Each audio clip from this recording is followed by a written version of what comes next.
상황에 대한 얘기를 오늘 하고자 합니다. 믿지 않는 사람들은 대체로 힘들고 어려운 순간이 부딪힐 때 뭐라고 얘기하냐면 두 가지로 얘기해요. 팔자소관이다. 또는 타고난 운명이다. 그래서 힘들고 어려운 상황을 마주칠 때 그냥 팔자소관으로 여기면서 그냥 아무 생각 안 하고 넘어갈 때도 있거나 아니면 그냥 타고난 운명, 손금이나 관상 뭐 이런 것을 통해서 그냥 운명이다 그냥 받아들이며 사는 경우가 있습니다. 근데 예수 믿는 우리에게는 하나님께서 우리와 함께 하고 계신다는 믿음이 우리에게 닥친 어려움을 극복하게 해줍니다. 그러니까 믿지 않는 사람은 팔자소관이다 또는 운명이라고 말하는데 우리는 극복하는 방법이 믿음이라는 거예요. 그러니까 믿음으로 어려움을 이겨나갑니다. 그러니까 많은 사람들은 남이 당한 고통에 대해서 크게 느껴지지가 않아요. 지금 이제 예를 들면은 우리 후집사님이 감기가 걸려갖고 지난주에 많이 아팠는데 근데 이제 우리는 어떻게 반응하냐면 감기 걸렸으니까 옆에 피해야 돼. 그러니까 우리의 삶이 그렇습니다. 그러니까 남이 당한 어려움들은 크게 느껴지지가 않아요.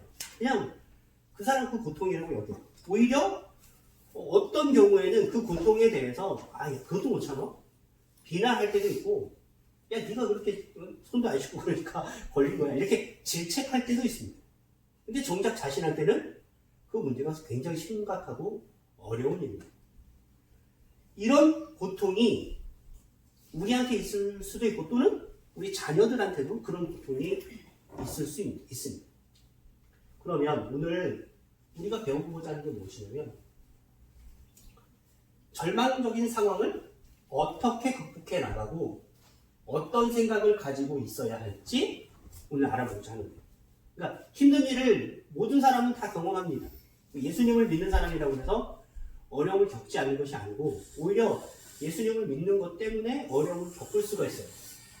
도덕적인 기준이 높을 뿐만 아니라 사람들하고 타협하지 못하는 타협점이 있어요. 저희가 그런 것들 때문에 어려움을 당하게 될 때 그 상황을 어떻게 극복해 나가야 되는지 그리고 어떤 생각으로 이 상황을 판단하고 바라보아야 할지를 오늘 함께 배워보고자 합니다.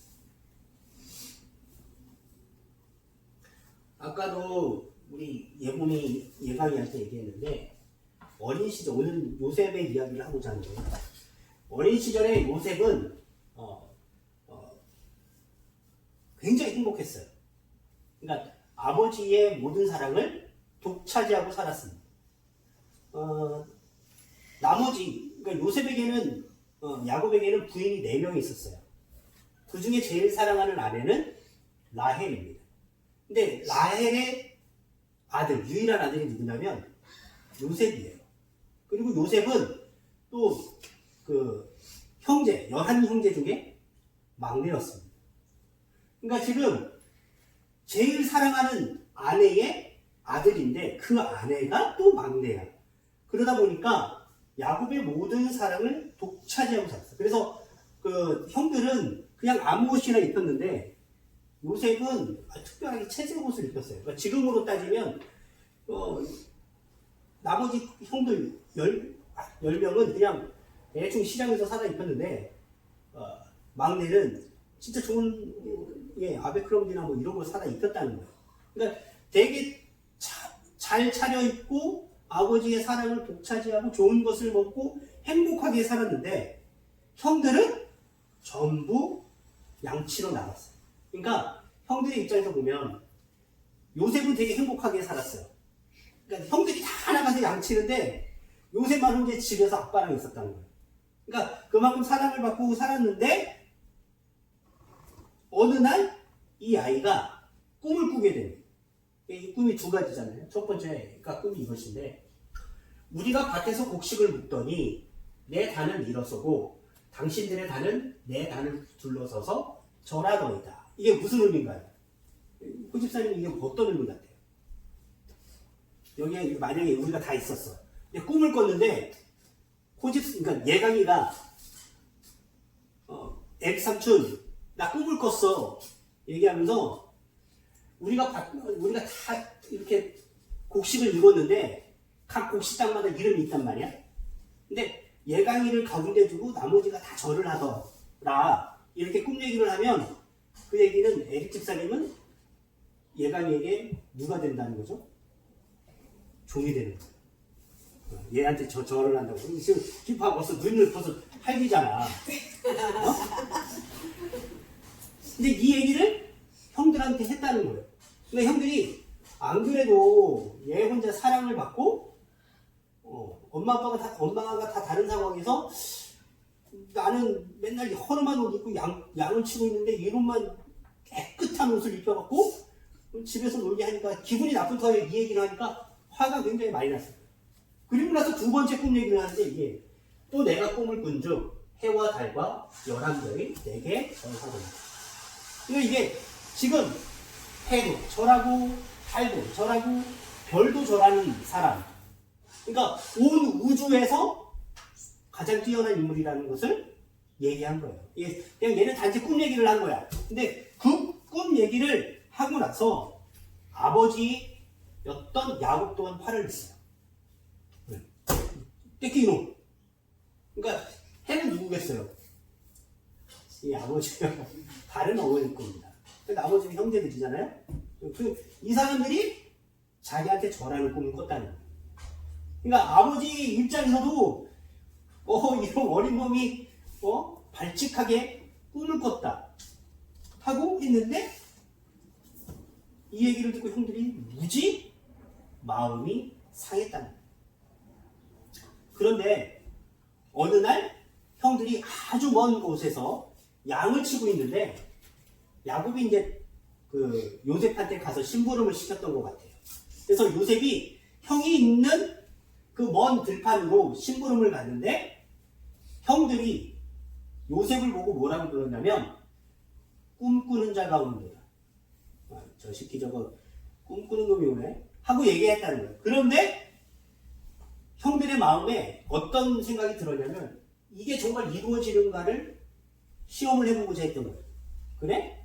그럼 내가 너한테 절을 했어? 꿈에? 그럼 어떻게 되나 보자 하고 이 꿈을 실현시키지 못하기 위해서 죽여 없애버리려고 했던 거예요. 형들이 얼마나 아기 받치면 그래도 엄마가 배다른 형제지만 죽여서 없애버릴까. 그래서 이제 이 요셉을 잡아갖고 이제 땅에 판 구덩이에다가 집어넣는데 그런데 이제 그 중에 루벤이 와갖고 그 죽이지 맙시다 했더니 그냥 그 길에 지나가던 미디안 상인에게 요셉을 돈 주고 팔아버렸어요. 그 동생을. 진짜 인생이 참 그렇습니다. 더 웃긴 거는 상인에게 팔려가서 이제 요셉이 애굽으로 팔려가서 종이 되는데 보디발이라고 하는 높은 관직을 가진 사람에게 팔려가서 가정 총무를 하다가 어쩜 이제 잘 살만했다 싶었어요. 그러니까 노예가 됐었는데 노예살이 하면서 열심히 하니까 이제 승진이 된 거예요. 계속 승진하니까 대리, 과장, 부장처럼 된 거예요. 됐는데 억울하게 또 잡혀갖고 감옥살이를 하게 돼요. 그러다가 감옥에서 또 은총을 받아갖고 결국은 거기서 나와서 애굽의 총리가 되었다. 지금 이 얘기가 요셉의 이야기예요. 그러니까 되게 잘 사는 막내 아들. 형들한테 미움을 받아갖고 구덩이에 빠졌다가 미디안 상인에게 이제 팔려서 그러니까 애굽의 종이 됐어요. 노예가 됐다가 거기서 일을 열심히 하니까 다시 그 집의 총무가 되었다가 총무로 되다가 어떤 억울한 일이 있어서 다시 감옥에 갔다가 감옥에 있는데 어떤 일이 있어갖고 다시 애굽의 총리가 되었다. 이게 지금 요셉의 삶입니다. 그러니까 그래프로 그리면 올라가 있었다가 내려갔다가 올라갔다 내려갔다 올라갔다. 그러니까 이 굴곡은 아마 우리가 갖고 있는 삶보다는 더 큰 굴곡일 수도 있어요.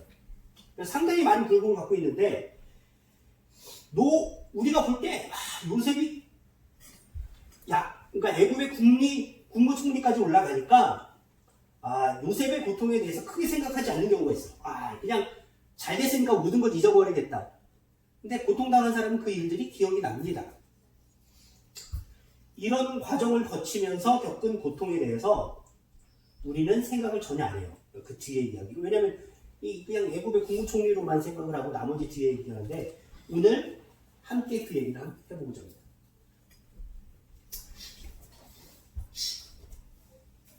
자, 이 얘기예요. 자, 두 가지 꿈을 꿨어요. 별. 해와 다 있고 11별이 이게 누구야? 요셉. 자, 이게 누구야?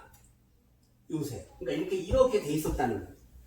이렇게 큰 이제 꿈을 갖고 있던 사람이 그 일을 당하게 된 것입니다. 자, 어떤 일이 있었느냐 한번 보겠습니다.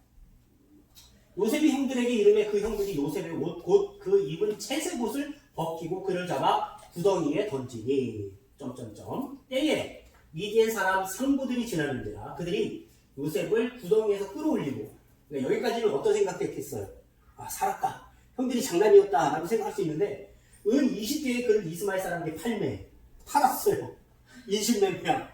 그런데 어디까지 가냐면 대구 애굽으로 간 거예요. 그러니까 자기 동네도 아닌 아주 먼 애굽으로 내려가게 되었어요. 그러니까 애굽에 갔을 때 요셉이 가장 많이 생각했던 게 무엇일까요? 애굽으로 내려갔을 때. 그거는 딱 하나요.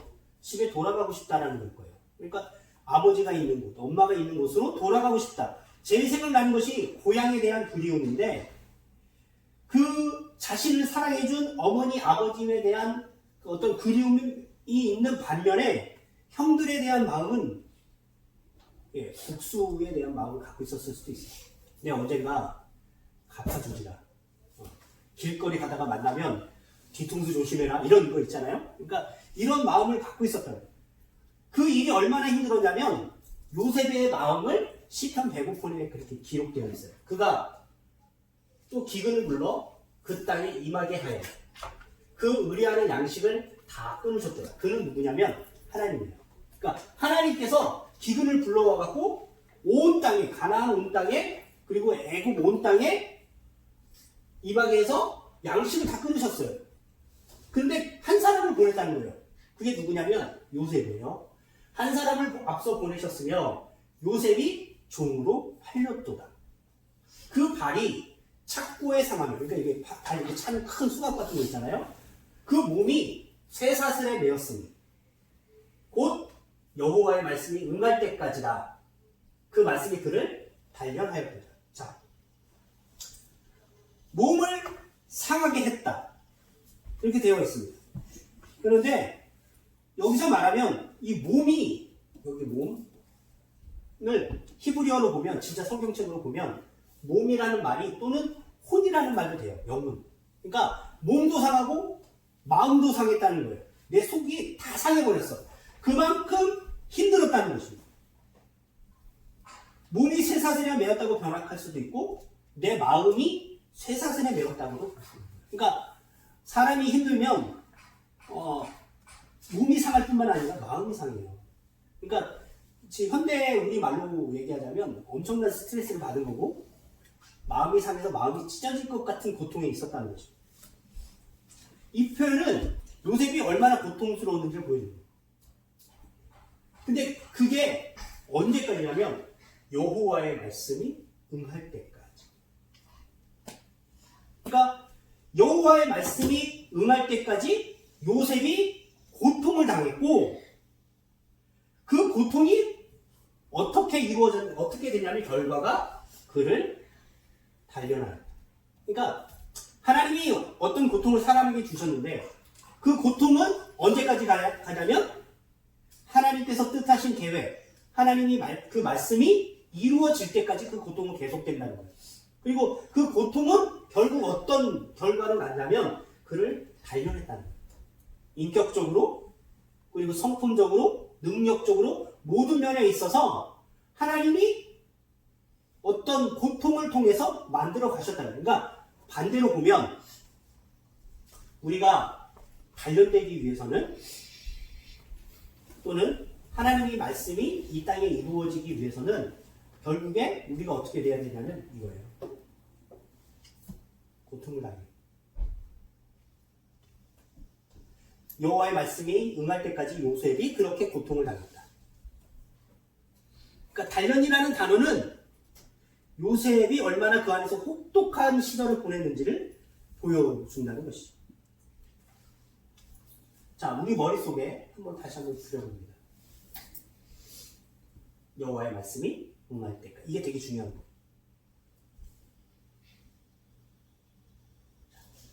이게 이제 요셉에 관한 뮤지컬인데 요셉을 어떻게 표현하냐면 이렇게 표현했어요. 지금 이게 다 나머지 형제들이 이렇게 잡고 있고, 그러니까 이렇게 살았다는 거예요. 주변에 모든 사람이 어떻게 보면 둥가둥가야. 둥가. 그냥 다 주변에서 뭐라고 하는 사람 없이 예쁘게 옷을 입고 주변의 모든 사람의 주목을 받으며 자라던 요셉이 이렇게 돼요. 이거는 그래도 영화의 모습이니까 좀 깨끗하게 나오는데 원래 어떻게 잡혀가겠습니까?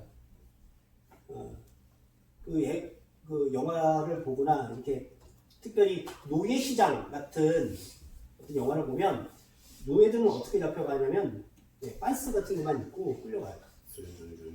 그래서 팔려갑니다. 그러니까 지금 요셉이 어떤 삶을 살았냐면 이렇게 사람들 앞에 중앙에 서갖고 이렇게 아름다운 모습을 가지며 살았는데 팔려가서 어떻게 되냐면 이제 노예시장 사람들 앞에 온몸이 다 벌겨벗겨진 채로 가격을 흥정받으면서 팔려간 거예요. 그러니까 요셉이 얼마나 고통스러웠는가를 한번 생각해봐요. 한번 생각해보면 저도 군대 갈 때 신체 검사 하는데 우리 이제 한국 사람들 신체 검사 가면 옷을 다 벗어요. 은색 빤스만 하나 입거든요. 엄청 창피해. 그게 많은 사람이 같이 사람들이 있어서 그나마 괜찮은데 만약에 예를 들어서 내가 굉장히 멋있게 잘 살던 사람인데 사람들 앞에 세워져갖고 빤스만 입고 사람들 앞에 가격이 흥정받는다.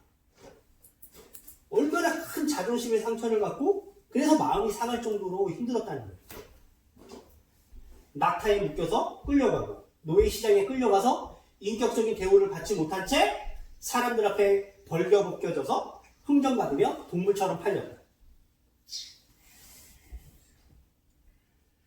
우리가 여태까지 살아가면서 당한 고통을 생각해 보았을 때는 요셉만큼 큰 고통을 당하는 것이 없습니다.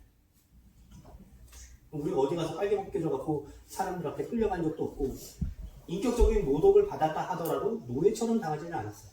근데 이런 어지간한 어떤 절망적인 상황이라도 요셉만큼 큰 고통을 당하지는 않았다는 거예요. 그래서 우리가 힘든 일을 당할 때마다 요셉을 생각해 보는 게 굉장히 도움이 돼요. 요셉이 이런 고통을 당할 때 제일 많이 생각하는 게 뭐냐면 요즘 사람도 굉장히 많이 생각하는 건데 차라리 죽는 게 낫겠다. 요즘에 극단적인 생각을 하는 분들이 많아요.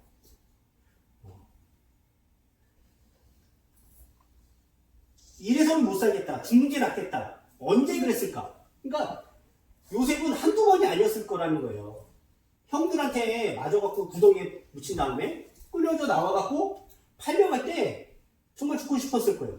두 번째는 끌려갔는데 거기서 노예시장에서 팔려갖고 그래도 다행히 그 안에서 승진해갖고 어떤 집에 총무로 살게 됐는데 거기서 억울함을 누명을 쓰고 감옥에 갇혔을 때 그러면 이 감옥은 어떤 감옥이냐면 왕의 감옥이라 나올 수가 없어요. 그냥 일반 죄수 감옥이 아닙니다. 그러니까 옛날에 중국도 그렇겠지만 한국도 어떤 정치적으로 잘못한 사람들 수용소에 잡혀가면 못 나와요. 북한도 마찬가지잖아요. 그러니까 왕이나 어떤 정권에 대한 반역이라고 여기는 사람들의 갇힌 감옥에 간 거예요. 그러니까 나올 수 없는 상황이면 어떨까요? 죽고 싶은 마음이 있을 거란 말이에요. 그리고 마지막에 이게 뭐냐면 모든 사람한테 자기가 잊혀졌을 때 감옥에 갇혔을 때에 요셉이 그 왕의 신하 2명이 꿈을 꾸고 옵니다. 그래서 물어봐요. 내가 왕한테 이런 잘못을 해갖고 갇혔는데 꿈에 이런 꿈을 꿨어. 그랬더니 두 사람에게 대해서 요셉이 당신은 3일 안에 죽을 거예요. 그리고 당신은 3일 안에 복직이 될 건데 만약에 당신이 내 꿈대로 복직되면 저 좀 돌아봐 주세요 했는데 이 사람이 꿈대로 이루어졌는데 잊어버렸어요. 몇 년간? 2년간. 내가 살려주세요 하고 그때 이 사람이 된 거야. 와, 그러면 요셉 생각은 어땠을까요? 그러면 이 사람이 살아났으니까 내가 살아날 수 있는 방법이 생겼다고 지금 기다리고 있는데 2년간. 2년이 짧은 기간이 아닙니다. 2년간 왕의 감옥에서 살았다고 합니다. 얼마나 고통스러운 어떤 상황이었는지 모른다는 것이죠. 그런데 문제는 이거 지금 이렇게 몇 번이나 죽는 게 낫겠다라고 생각되는 상황에서도 요셉이 죽지 않았다는 거예요. 요셉이 절망하지 않았다. 분명히 마음속으로는 아까 앞에 보듯이 혼이 상했다고 그랬어요. 그러니까 마음이 상해서 차라리 죽는 게 낫겠다 싶을 정도로 힘들었는데 요셉은 이 많은 일들, 우리가 생각하는 것보다 더 힘든 일들을 경험했는데 죽지 않았어요. 이게 결코 쉬운 일이 아니라는 것입니다. 이 일을 다시 한번 생각해 보자는 거예요. 두 번째 일이 굉장히 큰 일이었습니다. 그게 뭐냐면 보디발의 집에 노예로 잡혀가서 이제 조금 열심히 일하니까 이제 보디발이 일 잘하네. 그럼 너 우리 집 이제 노예 이렇게 나가서 뭐 쓸고 뭐 무거운 거 나르고 하는 일 하지 말고 집에서 이렇게 살림 들어오는 거 이렇게 좀 체크하면서 재정도 보고 회계도 봐라. 해서 이제 좀 자리가 높아졌어요. 그러면 이제 지금 자리가 높아진 상황에서 좀 여유가 생기니까 요셉의 마음에 꿈이, 그러니까 옛날에 그 정말 간절히 원했던 게 생각나는 거예요. 그게 뭐냐면 고향으로 돌아가는 꿈을 꾸는 거예요. 아, 그럼 여기서 내가 조금만 더 잘하면 나를 자유롭게 풀어줄 수 있지 않을까? 이런 생각을 하고 있었단 말이에요. 그런데 어떻게 하면 고향으로 돌아갈까? 아주 시시때때로 연구하며 문제를 삼았을 건데 그날 생각지도 못한 기회가 찾아왔어요. 그 기회가 누구냐면 보디발의 아내입니다. 그러니까 이 보디발의 아내를 잘 이용하면 고향으로 돌아갈 수가 있어요. 그러니까 왜냐면 보디발의 와이프이기 때문에 어디든지 같이 갈 수 있어요. 어디까지 같이 갈 수 있냐면 국경까지 같이 갈 수가 있어요. 국경까지. 우리 바람 좀 쐬요. 사모님, 우리 바람 좀 쐬요 하고 나갈 수가 있는데 지금 여러 가지 그 힘만, 보디발의 아내가 갖고 있는 힘만 잘 이용하면 나갈 수 있어요. 그런데 지금 일반적인 영화를 보면 어떤 탈출하기 위해서 여자를 꼬시거나 또는 여자가 탈출하기 위해서 남자를 꼬셔서 나가잖아요. 근데 어떻게 하면 뭐 이렇게 기회를 찾아볼 수가 있는데 오히려 보디발의 아내가 요셉한테 다가오는 거예요. 그러니까 지금 어떻게 나갈 수 있지? 어떻게 하면 저 국경까지 갈 수 있지? 국경만 가면 내가 뛰어갈 수 있을 텐데 라고 생각하는 터에 보디발의 아내가 온 거예요. 그러면 일반적인 사람이라면 기회를 집으로 넘으러 가고 싶어. 여기서 노예 더 이상 방법이 없어. 내가 아무리 잘 돼도 노예야. 그러면 여기서 탈출할 수 있는 유일한 기회가 뭔가요? 나가는 거예요, 집을. 근데 이 집을 나가기 위해서 힘이 필요한데 그 힘이 누구냐? 보디발의 아내였다. 근데 보디발의 아내가 와서 사귀자 라고 했을 때 일반적인 남자는 그것을 거부하기가 쉬웠을까요? 어려워요. 왜냐면 지금 빨리 나가야 되거든. 지금 내가 살던 고향에 나를 사랑하는 아버지가 있고 나를 사랑하는 어머니가 있고 내가 가기만 하면 엄청난 재산이 있고 나한테 땅이 있고 가축이 있는데 내가 여기서 지금 노예 생활을 하고 억울하게 노예 생활을 하고 있는데 어떻게 하면 내가 나가야 되나? 땅굴을 팔 수도 없고 어떻게 할 수 없는데 자기를 끌어낼 수 있는 한 사람은 그 아내가 왔다. 근데 요셉은 그런 노력이 전혀 보이지 않아요. 아, 사모님, 그럼 저 여기까지만 데려다 주세요. 뭐, 사모님, 바람을 쐬고 싶어요. 사모님, 저 강의 보고 싶어요. 이러진 않았다는 거예요. 오히려 보디발의 아내가 자신을 유혹하는데 노예였던 요셉이 거절을 합니다. 안 돼요! 어떻게 보디발의 아내, 자기가 탈출할 수 있는 유일한 힘이었던 그 유혹을 이겨낼 수 있을까? 그건 딱 하나예요. 본문에 보면 하나님이 함께 하셨다. 그러니까 지금 하나님의 입장에서 보면, 그리고 또 요셉의 입장에서 보면, 요셉은 어떤 경우에도, 이런 경우에도 하나님을 잊지 않았다는 거예요. 그러니까 차라리 죽는 게 낫겠다 하는 생각에 뒤에 항상 뭐가 붙냐면 하나님을 잊지 않았다는 거예요. 형들에게서 팔려갈 때 차라리 죽는 게 낫겠다 생각했지만 그래도 하나님이 계시니까 참았죠.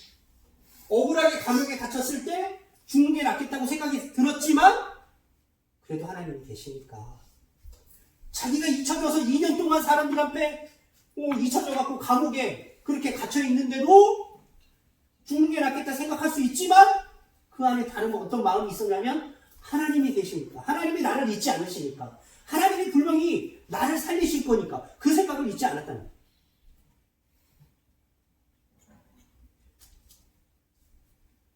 보디발의 아내에게, 그러니까 보디발의 아내가 유혹했는데 그 유혹에 넘어가면 누구한테 범죄하는 거죠? 일반적으로 보면 첫 번째는 보디발한테 잘못한 거예요. 자기를 믿어준 자기의 상관이고 그 상관의 아내와 동침을 하게 되면 첫 번째는 보디발에게 잘못한 거죠. 두 번째는 누구에게 잘못한 것입니까? 자기 자신한테 잘못한 거예요. 근데 문제는 이 요셉은 누구한테 잘못했냐고 말하냐면 하나님한테 잘못했다. 성경에 보면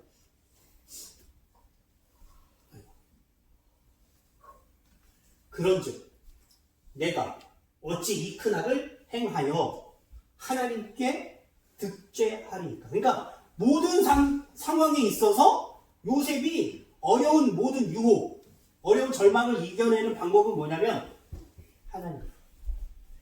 하나님한테 죄를 지으니까 이 유혹은 안 짓겠다. 하나님이 나와 함께 하시니까 이 절망은 이겨낼 수 있다. 그러니까 우리가 어려울 때마다 생각해야 되는 게 뭐냐면 이거예요. 하나님. 유혹이 다가올 때는 하나님으로 이기고, 절망이 다가올 때는 하나님으로 극복하는 겁니다. 어떤 경우에라도 하나님 앞에 살고 있다는 걸 잊지 않는 것이 요셉의 특징이에요.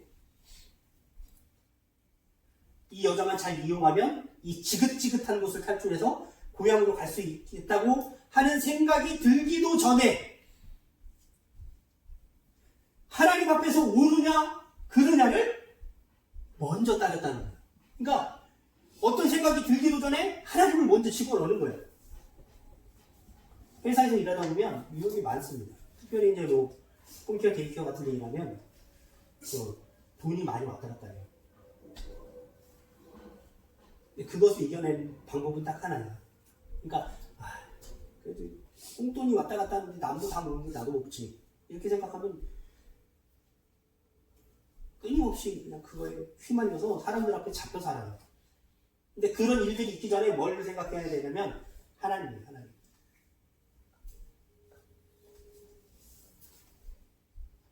하나님 잠시 눈만 감아주시면 제가 큰 건 하나 할 수 있는데 조금만 참아주실래요?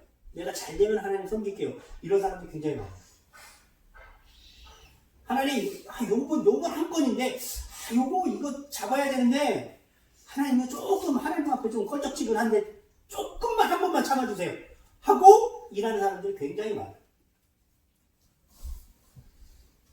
이거 정말 아까운 게인데, 하나님 눈 좀 감아주세요. 이런 유혹이 들 때가 있을 때, 물리치기 어렵습니다. 하지만 이것이 하나님께 옳은 것이 아니다 생각하고 정도를 걷는 것. 그게 어렵지만 해야 돼. 그래서 요셉이 형통한 거예요. 39장 3절에 보면 그 주인이, 이게 이제 보디발이죠. 여호와께서 그와 함께 하심을 보며 또 여호와께서 그의 범사에 형통케 하심을 보았다. 자, 형통케 했다. 지금 여기서 쓸 수 있는 말이 아니에요. 왜냐면 요셉이 아까 우리가 그림 보았죠? 어떤 사람이었죠?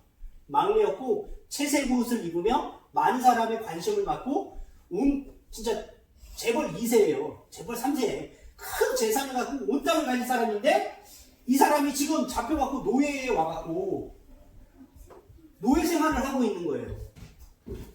근데 지금 형통하다는 거예요. 보디발이 요셉을 보니까 형통하네. 근데 형통하지 않아요 지금. 왜냐면 잡혀서 노예로 팔려서 노예 생활을 하고 있거든요.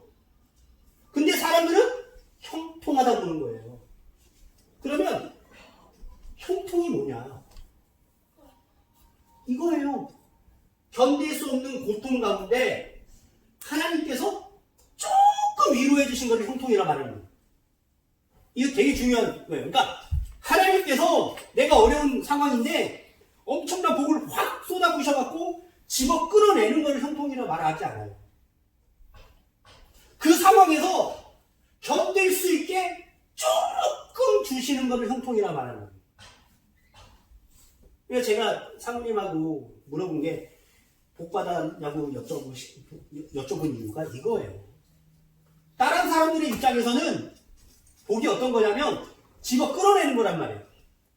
목사님이 건강으로 확 일어서시거나 우리 교회가 갑자기 큰 교회가 확 되면 형통하다고 사람들이 말하는데 아니에요. 성경이 말하는 형통은 이거예요. 견딜 수 없는 고통 가운데 하나님께서 조금 위로해 주시는 거예요. 이거를 형통이라고 말합니다. 그러면 그것에 대해서 더 깊게 보면 자, 요셉의 삶하고 우리 삶하고 되게 비슷해요. 떨어지는 건 한순간이고 크게 떨어집니다. 근데 올라갈 때는 어때요? 굉장히 어렵게 힘들게 올라갑니다. 막내 아들에서 애굽의 노예로 팔려갔고 보디발의 총리였는데 보디발 아내 유혹을 거절한다는 이유만으로 감옥의 죄수, 그것도 왕궁에 있는 큰 감옥의 죄수로 잡혀요.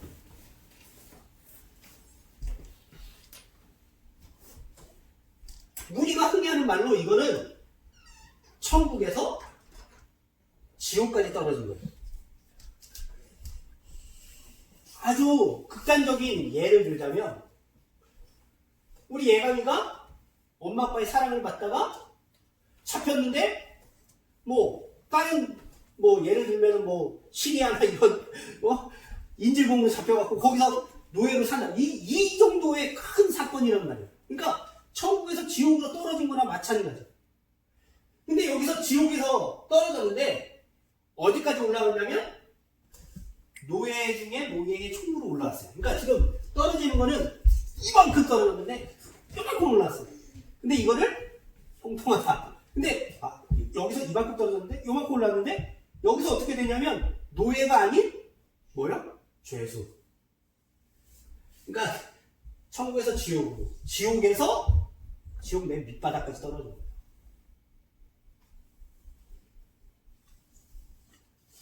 하나님께서 형통케 하셔서 조금 올라갔는데 그냥 떨어졌다. 그런데 그 감옥에서 하나님께서 또 함께 하셨다.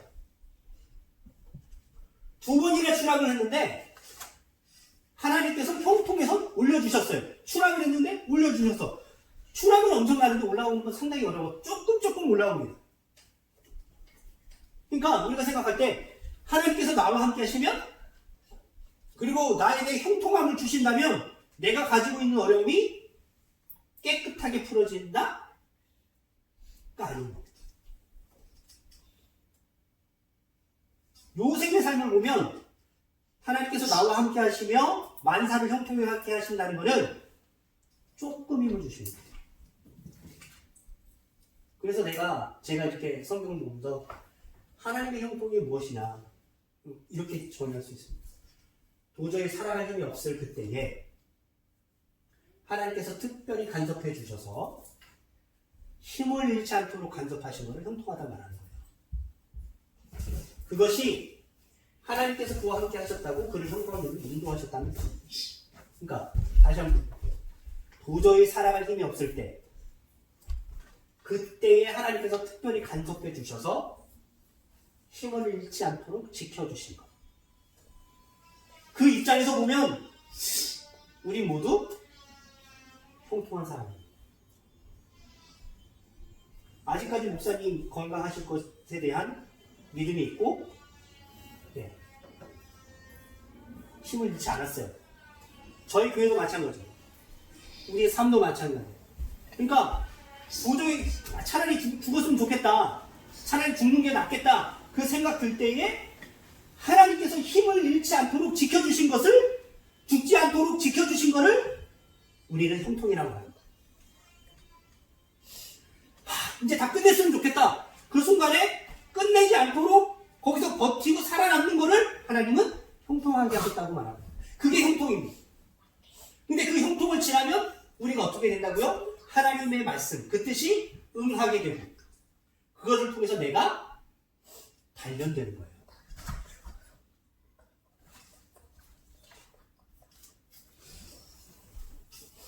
이 땅에서 소망이 무엇입니까? 소망자면 소망이지만, 소망은 모든 사람이 말해요. 저도 마찬가지인데, 잘 먹고 잘 사는 게 우리의 소망입니다. 이 땅에서. 그건 믿지 않는 사람이나 믿는 사람이나 다 동일해요. 그래서 우리가 열심히 돈을 벌고 열심히 가족과 살아가려고 노력하는 것입니다. 그런데 성경은 조금 다릅니다. 하나님이 우리한테 원하시는 게 무엇이냐, 그거를 생각해야 돼요. 그냥 이 땅에서 잘 먹고 잘 살다가 평안하게 하나님 나라로 와라? 이게 하나님 뜻이 아니에요. 하나님 뜻은 어차피 이 땅에서 모든 사람은 고통을 겪게 돼 있어요. 믿는 사람이라고 고통이 덜한 것이 아니에요. 믿는 사람이라고 질병에 안 걸리는 것이 아니에요. 믿는 사람이라고 죽음을 피해갈 수가 없습니다. 어차피 믿는 사람, 이 땅에서 사는 동안에는 믿지 않는 사람과 동일한 수준으로 고통과 어려움을 당해요. 그럴 때 이 어려운 땅에서 하나님을 의지하고 용기를 내고 믿는 신자답게 살아가는 것, 그것이 하나님이 말하시는 우리의 소망이에요. 잘 먹고 잘 사는 것 다 똑같아요. 근데 그거 말고 그거에 더해서 어렵지만 아까 말했듯이 차라리 죽는 게 낫겠다 싶을 때에 그 마음 품지 않고 하나님이 주시는 힘으로 용기를 내고 죽지 않고 살아가는 거예요. 용기를 내서 절망하지 않고 살아가는 거예요. 요즘에 보면 자살하는 친구들이 상당히 많죠. 네, 특별히 한국 같은 경우는 자살 1위잖아요. 많이 죽습니다. 왜? 차라리 죽는 게 낫겠다 생각해서 그래요. 근데 차라리 죽는 게 낫겠다고 생각하면 죽으면 끝날까요? 아니요. 그 나머지 고통들은 어마어마해요. 그 본인뿐만 아니라 스스로 목숨을 끊은 본인도 어떻게 될지 모르겠지만 나머지 가족들도 고통을 받아요.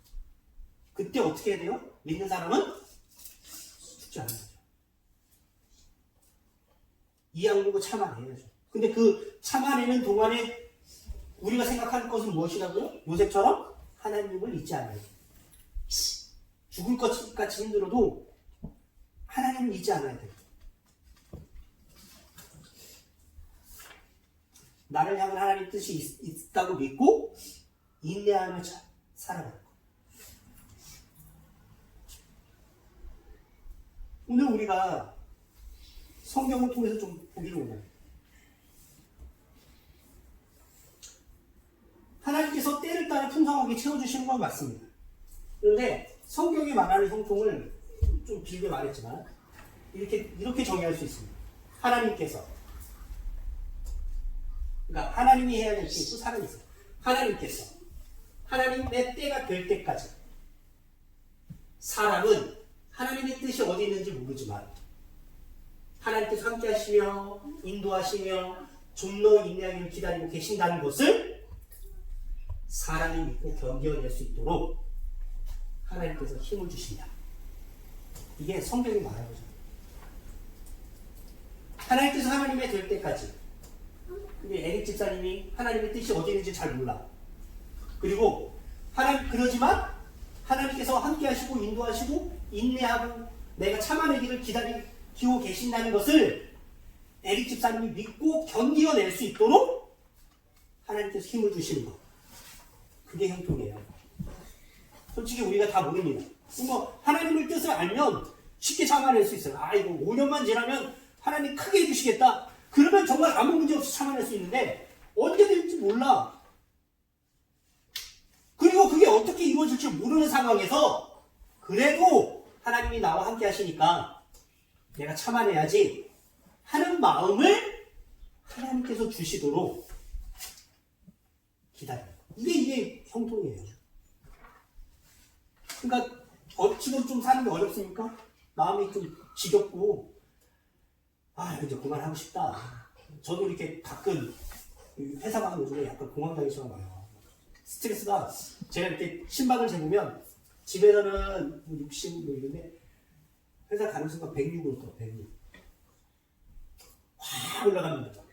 머리가 터질 대로 아파. 왜냐면 그 많은 사람들과의 그것도 있고 되게 그 마음적으로 심적인 어려움이 있는데 그때 내가 생각하는 건 이거예요. 지금 나를 통해서 무엇을 하실지 내가 몰라. 그리고 나를 통해서 언제 그 일을 하실지는 모르겠는데 그래도 하나님이 지금 여기서 나와 함께 하시고 나를 인도하시고 내가 여기서 좀 참아내기를 기다리고 계시는구나 하고 믿고 견디어낼 수가 있어요. 왜? 힘을 얼마큼씩 줘요? 조금씩. 하나님은 우리를 슈퍼맨이나 이렇게 막 갑자기 힘이 생기는 사람으로 만들진 않아. 이 상황을 이겨낼 수 있도록 내가 힘이 팍 나가고 믿음이 팍 차는 그게 아니야. 어려운 상황에 요거 이길 수 있도록 가끔씩 주는 거예요. 그거를 성경은 형통하다. 그런 의미로 보면 어떻습니까? 우리가 다 형통하죠? 형통합니다. 근데 그 조금의 힘이 한 번으로 끝나지 않기 때문에 우리가 희망을 보는 거예요. 그거 조금 죽을 것 같을 때 죽지 않고 살아남으면 또 다른 고통이 올 것입니다. 살았을 때 그 뒤에 그럼 내가 어떻게 먹고 살아? 그 여러 가지 고민이 올 거예요. 그 고민에서 요만큼 살아남을 수 있도록 또 힘을 주세요. 정 안 되면 나가서 쓰레기를 치우고 정 안 되면 진짜 사람들이 보기에 제일 미천한 일을 하더라도 하면서 살아남게 하시는 거예요. 그러면서 꿈을 꾸게 만들고 거기서 조금 힘을 더 주셔. 그러다가 또 바닥에 팍 지옥 끝까지 밑바닥까지 내려가기도 하시고. 왜? 우리를 단련시켜서 우리로 하여금 그렇게 힘든 사람을 위로하고 그렇게 힘든 사람의 마음을 공감할 수 있도록 하시는 거예요. 제가 앞에서 말한 것처럼 주변 사람들, 내 옆 사람들의 고통이 심각하게 안 보입니다. 왜냐하면 우리가 안 처해봤기 때문에. 근데 저희가 우리 아버님 감으로 돌아가셨잖아요. 우리 장인어른 돌아가신 이후에 우리 집사람도 그렇지만 암 걸린 사람을 보면 마음이 굉장히 힘들어요. 그게 공감되기 때문에 그래요. 우리 회사에 아빠 없이 그러니까 지금 혼자 딸 셋을 키우는 엄마가 있는데 그 자녀들이 굉장히 정신적으로 문제가 많은데 그분을 보면 제가 이해가 돼요. 왜냐면 우리 엄마가 혼자 키우면서 내가 굉장히 큰 고통을 많이 받았는데 그 자녀들에 대해서 내가 이해가 돼. 아무도 공감 못 하는데요. 저는 공감이 돼요. 왜? 그런 고통을 거치면서 이겨낼 수 있는 힘을 조금씩 받으면서 살았기 때문에. 그래서 저희는 위로할 수 있습니다. 한 방에 암이 날 수 있어요. 이렇게 말을 못해요. 이제는. 그런데 조금씩 그 일을 해결할 버티고 이겨낼 수 있는 힘을 가질 수 있도록 공감을 해줄 수 있다는 거예요. 그게 우리를 단련하게 만드는 것이고 그게 하나님의 뜻이 이 땅에 임해서 그렇게 고통 중에 있는 사람이 하나님께로 돌아오도록 할 수 있는 우리의 삶의 길의 지표가 됩니다. 결론입니다.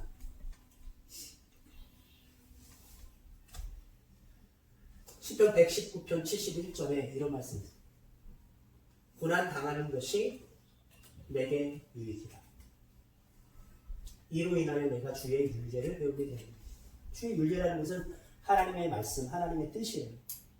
고난 당하는 것이 내게 유익이다. 이것으로 인해 내가 하나님의 뜻을 알게 됐습니다.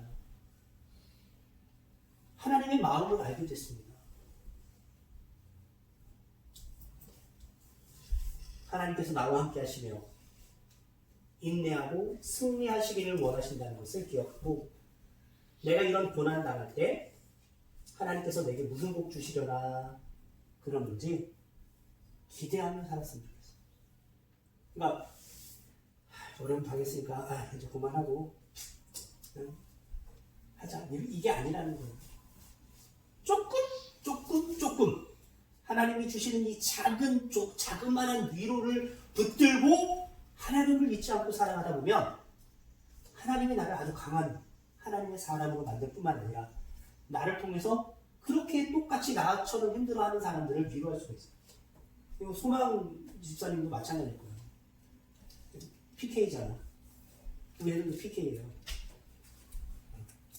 그 PK들만이 갖고 있는 아픔들은 다 알죠. 목사님들이나 사모님들은 몰라. PK 아픔을. 우리는 경험을 안 해봤기 때문에. 근데 그거를 소망자매가 위로할 수 있어요.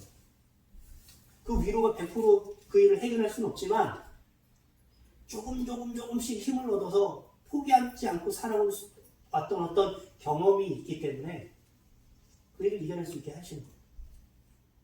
우리 에릭 집사님도 마찬가지고 저도 마찬가지예요. 자, 오늘 제가 말하고자 하는 것은 이것입니다.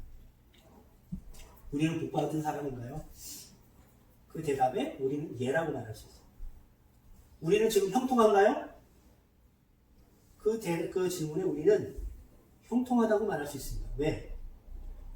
조금씩 그 일을 참고 인내하고 버티며 살아가고 있기 때문에. 요셉의 결말을 가지고 결론을 맺습니다. 요셉이 그렇게 버티다가 감옥의 죄수로 2년 동안 사람들 앞에 잊혀졌다가 어떻게 됐죠? 애굽의 총리가 돼서 온 땅에 기근을 당한 사람들을 구해냈어요. 그게 하나님의 뜻입니다. 그 뜻이 이룰 때까지 우리는 어려움에 당할 수 있어요. 근데 어떻게 그 끝은 어떻다? 어마어마하다는 거죠. 어마어마합니다. 우리 에릭 집사님을 통해서 하실 일이 분명히 커요. 송광민 집사 마찬가지고 우리 집을 위해서도 우리 세 자녀를 통해서 하시고자 하는 일이 있고 우리 어머니, 우리 사모님을 통해서 하시는 일이 있을 겁니다. 그때까지는 힘들고 어려운 시절을 지내야 돼요. 마음이 찢어지고 마음이 상하는 고통들을 감내하시면서 차라리 죽는 게 낫겠다 생각될 때 어떻게 해야 된다고요? 하나님을 잊지 말고 그 일 끝에 나를 통해서 누군가가 위로를 받을 걸 기억하고 그 나를 통해서 큰 일이 이루어진다는 걸 믿으며 살아가는 우리 모두 되었으면 좋겠습니다. 주님의 이름으로 축복합니다. 기도하겠습니다. 아버지 하나님 감사합니다. 어려운 일을 잘 이겨낼 수 있도록 주님 축복해 주십시오. 하나님의 형통이라는 것이 어떤 일이 갑자기 큰 사건으로 터져갖고 모든 것이 해결되는 것이 아니라 힘든 일에 조금씩 그 일을 조금이라도 버티고 힘을 낼 수 있도록 힘을 잃지 않도록 하나님께서 함께 하신다는 것을 깨닫고 현재 우리의 삶 또한 형통한 삶임을 믿고 이 형통한 삶 끝에 하나님의 뜻이 이루어져 많은 사람들을 위로하고 그들을 하나님께로 이끌어내는 귀한 백성들 될 수 있도록 축복하여 주옵소서. 감사하며 예수님의 이름으로 기도합니다. 아멘.